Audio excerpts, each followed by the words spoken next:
बिहार विधानसभा चुनाव से पहले तेज प्रताप यादव ने अपनी नई पार्टी का ऐलान कर दिया। जनशक्ति जनता दल के बैनर तले अब वह चुनावी मैदान में उतरेंगे। माना जा रहा था कि वह सिर्फ अकेले निर्दलीय उतरकर जिस भी सीट से आएंगे वहां पर आरजेडी, बीजेपी, जेडीयू को चुनौती देंगे, लेकिन अपनी नई पार्टी का गठन करना चुनाव की तारीखों के ऐलान से पहले ये सबके लिए एक बहुत बड़ा संकेत है। लेकिन जैसे ही तेज प्रताप यादव ने अपनी नई पार्टी का ऐलान किया, वैसे ही इनकी तुलना उत्तर प्रदेश की सियासत में एक बड़े दिग्गज नेता शिवपाल यादव से होने लगी। क्योंकि अगर आप पलट के देखें, पीछे देखें इतिहास के पन्ने, तो आपको पता चलेगा कि शिवपाल यादव ने भी एक समय पर अखिलेश यादव से नाराजगी जाहिर करते हुए अपनी नई पार्टी बनाई थी प्रसपा, जो कि प्रगतिशील समाजवादी पार्टी थी। लेकिन आज उस पार्टी का क्या हुआ, ये हर कोई जानना चाहता है। वह पार्टी सपा में विलय कर गई नेताजी के निधन के बाद, और समाजवादी पार्टी के आज दिग्गज नेता फिर से कहला रहे हैं शिवपाल यादव। महासचिव नेता हैं, विधायक हैं, उनके बेटे अब सांसद हैं, सपा के सिंबल से, ना कि प्रसपा के सिंबल से।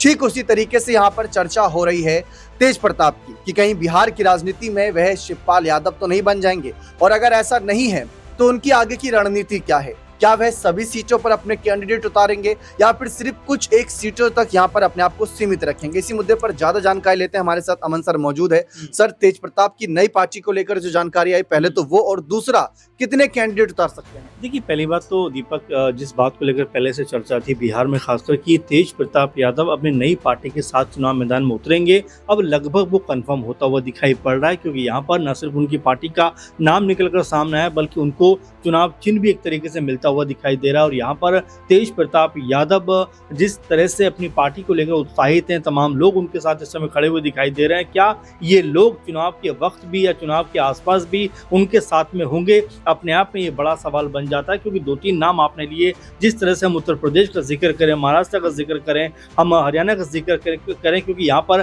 परिवारवाद की जो राजनीति है वो चरम पर रहती है। और साथ में जो उनमें से टूटकर अलग पार्टियां बनी हैं, उसको लेकर भी तमाम चर्चाएं, क्योंकि तेज प्रताप यादव भी एक अलग अपनी पार्टी बनाई है, परिवार से हटकर बनाई है। तो ऐसे में बड़ा सवाल ये बन जाता है कि फिलहाल तो तेज प्रताप यादव ही नजर आ रहे हैं। अब उनके साथ में क्या कोई बड़ा चेहरा जुटेगा? पीछे भी एक खबर निकल कर आई कि बहुत सारे जो छोटे छोटे दल हैं उनके साथ वो आना चाहते हैं, उनके साथ आगे चलना चाहते हैं, लेकिन वो दल कौन से हैं, कौन सी हैसियत के हैं, ये भी कम से कम अब निकल कर सामने आएगा। तो ये तेज प्रताप यादव ने जिस तरह से पार्टी का अनाउंसमेंट किया है, और उनको एक तरीके से ब्लैक बोर्ड का चिन्ह भी मिला है, पार्टी का नाम जो है जो एक तरीके से उनकी पार्टी का नाम जनशक्ति, एक तरीके से जनता दल रखा गया है, जेजेडी। तो ये भी एक अपने बात बन जाती है कि चलिए, आपने पार्टी तो बना ली, नाम तो रख लिया, आपको चुनाव का चिन्ह जो है या पार्टी का चिन्ह जो है वो भी मिल गया, लेकिन क्या यहाँ से आपकी राह उतनी आसान होने वाली? क्योंकि तेज प्रताप यादव के ऊपर आप देखें दीपक की पहले ही जिस तरह से 6 महीने के अंदर उन्होंने अपनी पत्नी के खिलाफ जाकर एक तरीके से डाइवोर्स का मामला फाइल कर दिया था, उसको लेकर भी खासी फजीहत उनकी पूरे बिहार के अंदर हुई थी कि भाई, अगर आपको एक महिला के साथ में नहीं रहना था तो आखिर उसकी जिंदगी क्यों बर्बाद की। और ये भी सबने देखा कि ऐश्वर्या जो उनकी पत्नी अभी भी है, हालांकि क्योंकि फाइनल तो हुआ नहीं अभी मामला, वो घर से रोते हुए बाहर निकली थी, और तमाम तरह के आरोप उन्होंने तेज प्रताप यादव के और तमाम उनके परिवार पर लगाए थे कि भाई, मेरी जिंदगी आपने क्यों बर्बाद की। तो महिलाओं के अंदर भी एक तरीके से उनकी जो छवि है कोई बहुत बेहतर दिखाई नहीं पड़ती। कुछ समय पहले भी आपने देखा सोशल मीडिया के ऊपर किस तरह के फोटो उनके वायरल हुए। तो ये तमाम चीजें हैं जो कहीं ना कहीं तेज प्रताप यादव की राह में निकल कर सामने आ सकते हैं। ऐसे में जो पार्टी बनाने की जल्दबाजी उन्होंने की है, क्या ये उनके ऊपर भारी पड़ती हुई दिखाई पड़ेगी? क्योंकि चलिए, एकमात्र वो चेहरा अपनी पार्टी का अपने बूते हैं, लेकिन उनके अलावा पार्टी में कौन सा बड़ा चेहरा है जो मजबूत करता हुआ पार्टी को नजर आएगा और जिसमें जीतने की क्षमता 1% भी नजर आती है? तेज प्रताप यादव की जब नई पार्टी का ऐलान हुआ, गठन हुआ, तो उस वक्त उन्होंने कुछ पोस्टर भी शेयर करे, और सबसे बड़ी हैरान करने वाली बात कि उस पोस्टर में लालू राबड़ी नजर नहीं आया, नदारद रहे उस पोस्टर से। तो उसको लेकर सवाल उठ रहा है कि आखिर ऐसा क्यों? क्योंकि अपने पिता माता को भगवान बताते हैं, कहते हैं कि जो वो कहेंगे हम करेंगे, उनके लिए हमेशा मान सम्मान है। चलिए ठीक है, ये तो पारिवारिक बात है, लेकिन वो राज्य के सीएम भी रहे, लालू प्रसाद यादव और राबड़ी देवी दोनों।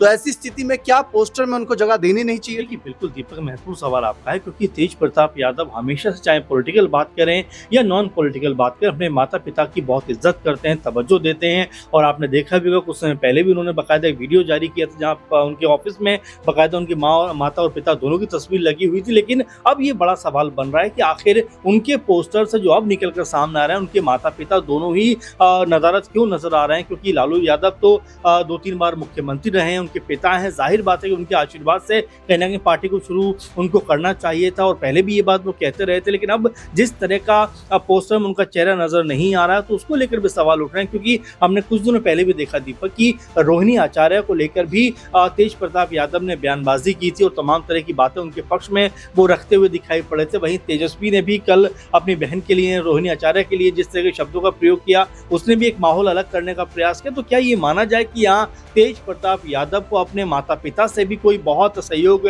नहीं मिल रहा है? क्या लालू यादव के कह सकते हैं कि असहमति के बाद उन्होंने पार्टी बनाई? क्योंकि अगर सहमति होती तो वो पोस्टर में जरूर नजर आते। तो ये कई ऐसे कारण हैं जहां पर ये नजर आता है कि देखिए पार्टी बनाना तो आसान है, जो आपने पहला सवाल भी किया था। देखिए पार्टी बनाना तो आसान है दीपक, जाहिर बात है कि चाहे हम दुष्यंत चौटाला की पार्टी जेजेपी की बात करें या हम शिवपाल यादव की जो उन्होंने प्रसपा के नाम से पार्टी बनाई थी उसकी बात करें, या फिर हम और भी तमाम वो जो पार्टियों की बात करें, राज ठाकरे का जिक्र हम कर सकते हैं। तो ये तमाम ऐसे दल हैं जो बने तो सही लेकिन रफ्तार नहीं पकड़ पाए। इसी के तौर पर देखा जा रहा है कि तेज प्रताप यादव ने जिस जल्दबाजी में कहें या जिस कह सकते हैं खुद को इलेक्शन के नज़दीक देखते हुए उन्होंने जो ऐलान किया है, क्या वाकई में वो लोगों तक अपनी पार्टी को पहुंचा पाएंगे? क्योंकि देखिए मैं बार बार एक बात कह रहा हूँ कि पार्टी बनाना आसान होता है। शिवपाल यादव अपने आप में बड़ा चेहरा थे, राज ठाकरे बड़ा चेहरा थे, लेकिन उनके बाद पार्टी में कोई भी अहम चेहरा नहीं बन पाया, इसीलिए उनकी पार्टी आगे नहीं बढ़ पाई। और यही वजह तेज प्रताप यादव को लेकर भी कही जा रही है कि भाई भले ही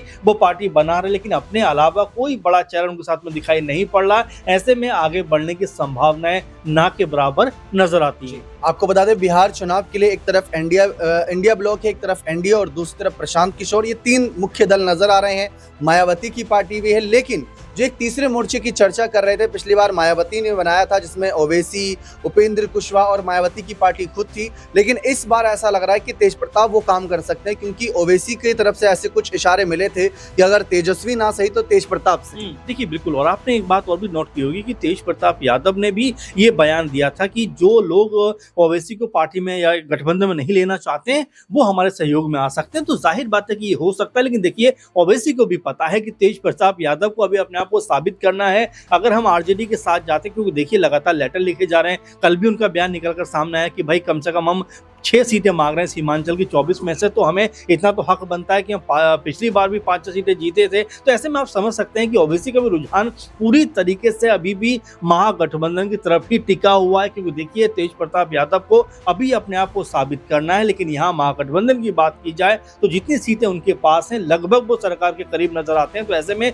ओवैसी भी समझ पा रहे हैं कि अगर यहाँ आरजेडी का साथ उनको मिलता है, कांग्रेस का साथ उनको मिलता है, तो जो मुस्लिम वोट बैंक है वो कम से कम एक तरफ जाता हुआ दिखाई पड़ेगा। जैसे मैंने शुरू में आपसे कहा कि तेज प्रताप यादव को अभी बहुत सारी कसौटी पे खरा उतरना है। अब तक तो वो आरजेडी के साथ में चलते हुए दिखाई पड़ रहे थे, वहां पर उनकी मजबूती दिखाई पड़ती थी, लालू यादव के बेटे के तौर पर नजर आते थे, लेकिन यहाँ पर उनको अपने बूते पार्टी को एस्टैब्लिश करना है, क्योंकि उनके पोस्टर से उनके पिता और बिहार के पूर्व मुख्यमंत्री लालू यादव नजर नहीं आ रहे। तो साफ है, देखते हैं अब तेज प्रताप यादव किसका खेल बिगाड़ते हैं या अपना खेल बनाते हैं, देखना बेहद दिलचस्प रहेगा। बने रहे चैनल के साथ, बहुत बहुत शुक्रिया।